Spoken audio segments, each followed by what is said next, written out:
right, let's get to the NFL here. Can anyone beat the Baltimore Ravens?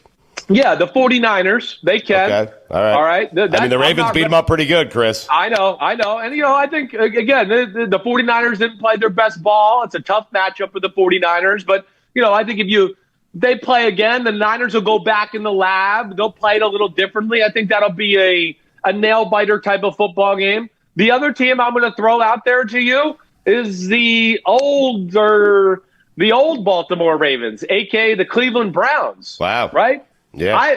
I'm not so sure I wouldn't make Cleveland the number 3 team in football if you made me rank them, right? First off, we're in a year where there's not a lot of great teams, right? We know that. I mean, it's kind of the 49ers and the Ravens. You get after that, all the other teams have questions, right? Now, not that Cleveland doesn't have questions, but there's not many. There's not. And their defense, I've been trying to tell people really for the last 6 to 8 weeks, have a very much 2015 Broncos feel to me, where they can win games by themselves, right? So they're a team that I look at, and then Cooper and Njoku, if they get the running game going a little and don't have Flacco throwing it 40-plus times, I would not be shocked if Cleveland ended up in the Super Bowl. So I think that highly of Cleveland. I think they're a pretty special football team. So do I. Do you think Deshaun Watson is enjoying watching this? No. I think he's going. I think he's going. Damn! I can't believe I'm hurt. I'd be a part of this.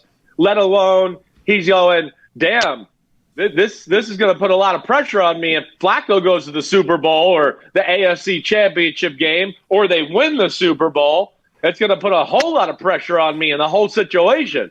So yeah, I think he wants his team to do well and teammates, but yeah, for his personal career, I'm sure he's a little nervous at how this might unfold. Are you in on Browns-Ravens AFC Championship game? How great would that be? I would love it. I would love it. My only thing, and I think I said this to you guys last week, if I didn't say it to you, I've been saying it, is they're a little too crazy reckless. That's all I worry about. They're so aggressive, and I love aggressive. That's me. I got a man crush on them. But it's 13-7 against the Jets. They make the kick returner fumble, right? They got the ball inside the 10-yard line. They have a 4th and 5, and they go for it? You get away with it against the Jets. You're not going to get away with that against the Ravens and some of the other teams. Kick the field goal and go up 16-7.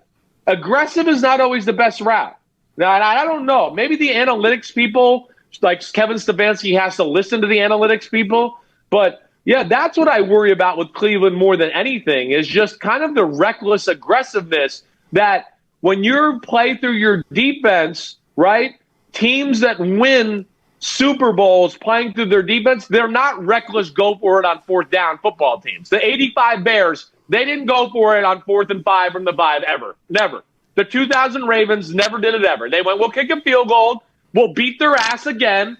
They'll be backed up. They'll punt the ball to us. We'll have good field position. Maybe we'll kick a field goal and score a touchdown. Then we'll beat their ass again, and we'll slowly wear them out.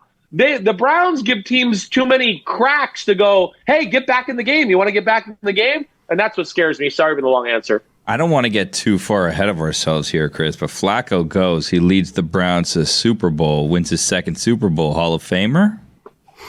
Well, first off, I think Flacco is closer to that conversation than people or the public want to give him credit, right? Remember a few years ago? Meaning without this season, you're saying that, Chris. Yeah, I mean, it's not, he's not in the Hall of Fame, but it's more of a discussion than people give it credit for. You do not think that he's close to the Hall of Fame before this season? I don't think the difference between him and Eli Manning is that far off. And everybody thinks Eli Manning's a shoo-in. And I want to go, this guy went to the playoffs way more than Eli Manning, right? Had to play in the conference with Tom Brady and company. He outplayed Tom Brady in the championship game twice. Lee Evans drop, yes.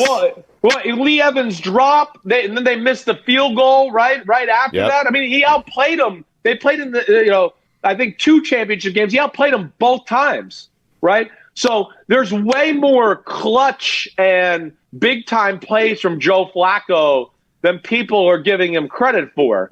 And that's where I'm just saying he's a lot better player than people ever realized. He was stuck on a team that ran the ball and played defense, and he let those guys be the leaders of the team, and I think that's hurt him in the pantheon of the big picture. Okay, so rank these three quarterbacks' chances of getting into the Hall of Fame. Eli Manning, Joe Flacco, Kirk Cousins. Eli's a lock. Yeah, I mean, I feel like Eli's a lock, right? Even though I think it's debatable to say, I mean, a guy that, had a below winning record for his career? Yeah, but you beat Brady twice, you win 2 Super Bowls, you go in. I mean, it's literally, that's all it is. Right. That's all it is. It really is. But yeah, he's a lock between that and Manning. I mean, and Manning being his last name. Yeah, I think that is the truth of the matter. Kirk Cousins, no. Oh.